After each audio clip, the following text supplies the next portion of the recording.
For the next 60 seconds, we have seized control of your mind. Your body no longer occupies space.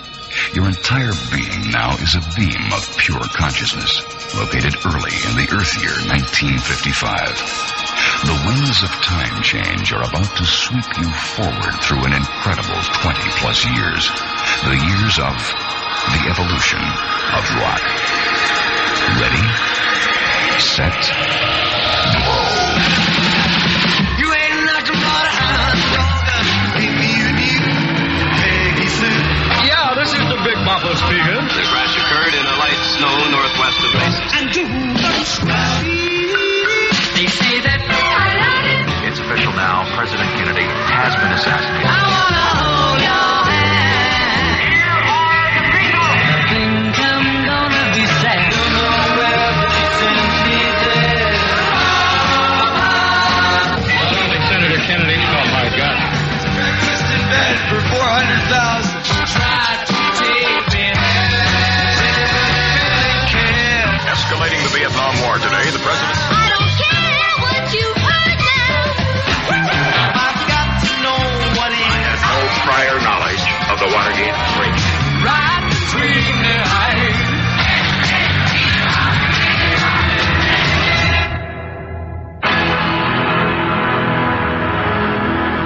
You have reached the present.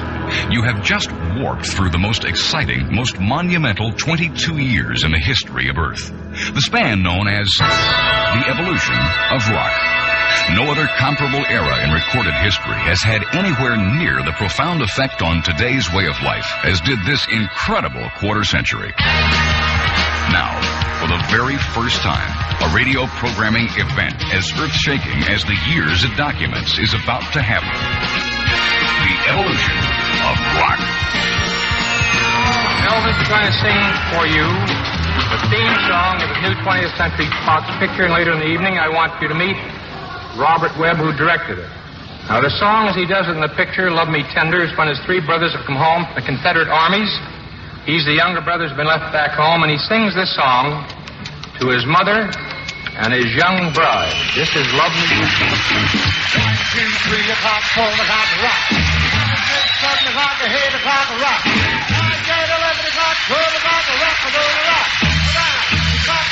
I was the first country and western singer to dare, shall we say, to sing rhythm and blues songs. It just wasn't. There would never be replacements for Buddy Holly, Ritchie Valens, and the Big Bopper.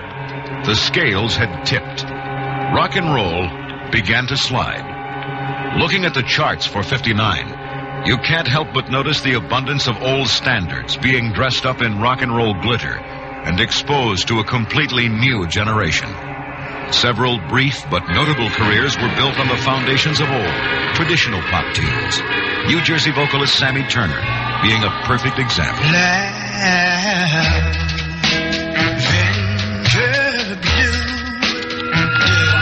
This rock and roll rhythm has been the seed of trouble, and we want to keep trouble out of Jersey City. The pressure was more intense.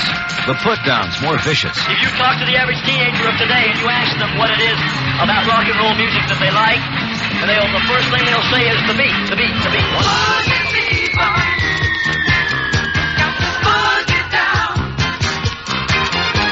Discos have become one of the biggest entertainment phenomenons of the 70s.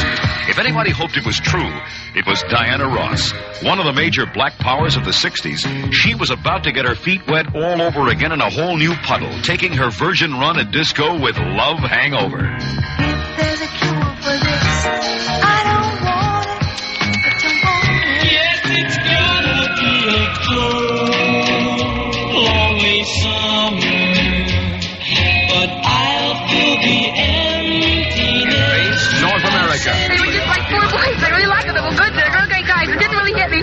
And then you see them standing there singing, and I don't know what they do. They just... The Beatles are everywhere in 64. By April, the Beatles claimed the top 5 songs on the nation's pop charts. I came here to sing. I'm not going to scream. I'm not going to cry. I'm not going to do anything. I want to hold your hand. The first hit in the States, which was I Want to Hold Your Hand, was actually about our 4th or 5th single. There was Time and Newsweek and Life started catching on and writing about it, and it was at that point where Capitol said, okay, we're interested.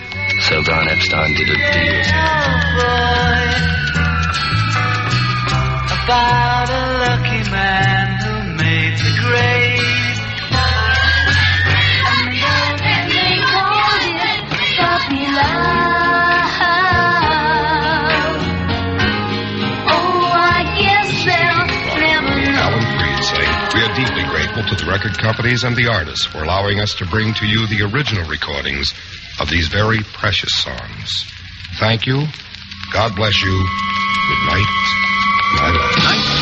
1959, the year that the Edsel flops and everyone flips for Kooky and his immortal comb. 1959, from Pink Shoelaces to Poison Ivy. And of course, who will forget Heavy Dates and Cruising the Main Drag? This is 1959, and it goes like this. You are it. Every night I hope you dream love will come my way. Wrote the song from that, and from what I thought was obviously the point of view of the students, which was welcome back. Ah, ha, ha. Welcome back. Your dreams were your ticket out. You're hearing segments from The Evolution of Rock, the first complete chronological, up-to-date documentary ever produced. Brilliantly narrated by Chuck Riley, The Evolution of Rock is already a monumental event. Tom Jones demonstrated the technique to a T in She's a Lady. She's a Lady was written by Paul Anka. The only problem with Paul now is that he's recording his own material. It's an up-tempo song, but it's a good song. But she's all you'd ever want. She's the kind I'd like to flaunt and take to dinner.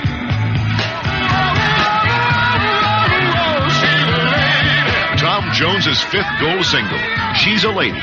The ex-coal miner was enjoying an incredible success story. Why? First of all, it must be the voice, because I was selling records before people saw me on stage. When he talks of success, he's talking about more than 100 million records sold by 1971.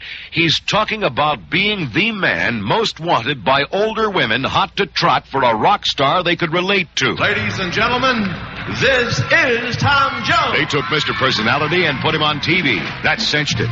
When those millions of American ladies saw that one hunk of Welshman hopping around their color TV in a jumpsuit, they wanted him. Has anybody got a handkerchief or something? Or something? There you are. Oh. All right. Everything all right? In Vegas, one woman came up to the stage and ripped her bra off. You know, opened the front of her dress up and just ripped it straight off and handed it to me.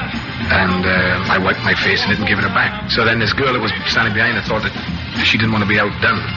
So she jumped on the stage and she just took her hot pants off and handed them to me. Teenage girls had no time to react to the older girls reacting to Tom Jones. They had their own British idol. Mick Jagger was still number one with them.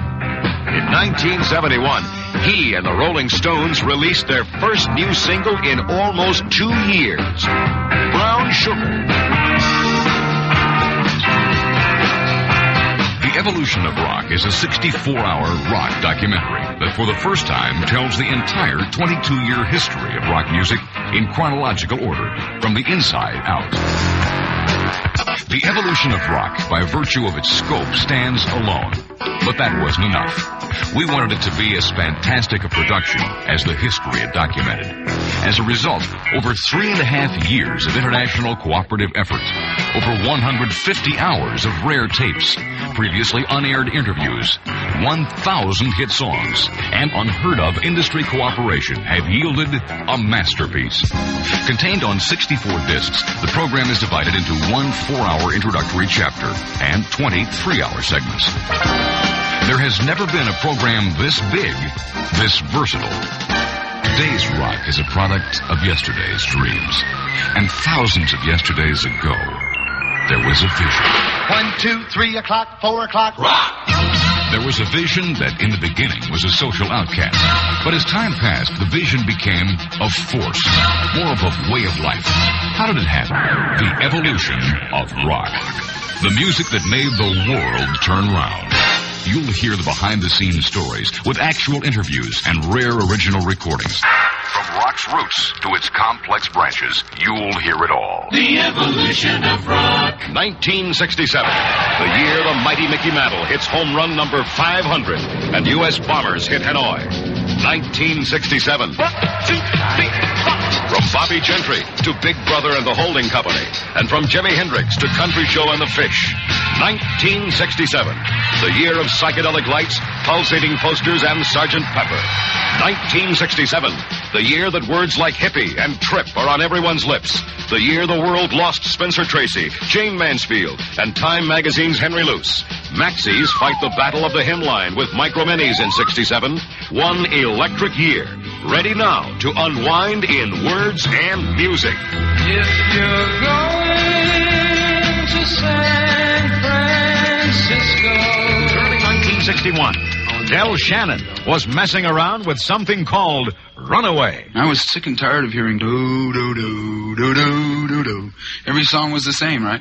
I just picked my guitar up and dun, dun, dun, dun, dun, dun, dun, and sang any kind of word I could think of. And the next day I wrote the words. So I wrote it right on stage. As I walk along, I wonder what went wrong without American Bandstand. It was a very, very frivolous world. We didn't have any serious problems. The morals were leftovers from the Victorian age and not too realistic, as a matter of fact. I can remember back in the old days that jitterbugging was looked upon as a lascivious dance. When the twist came along, it was banned. All of this had happened in prior history. The waltz was banned all over the world because it was the first time people came in contact. Sometimes we take a friend for a walk. The damn dog will start barking at a friend.